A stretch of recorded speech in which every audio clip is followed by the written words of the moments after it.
Alright, today we're looking at the Tillandsia plant in the Dougherty Garden.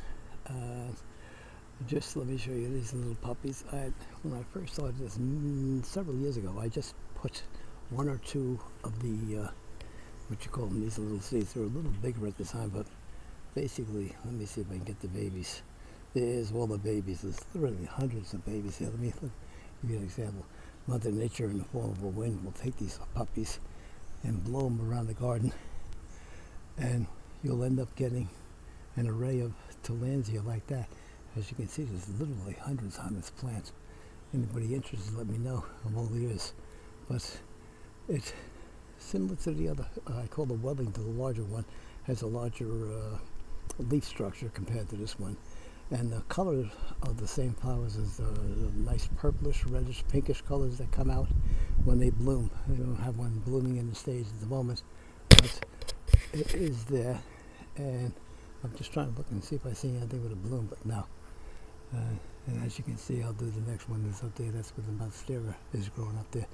But these plants will experience a gust of wind and blow, and then they just attach themselves, as you can see up there.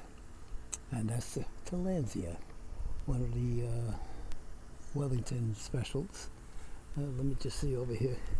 Apparently another thing that drives people crazy here in Wellington, and I'm trying to avoid getting bit by fire ants, not fire ants, carpenter ants, covered the last time.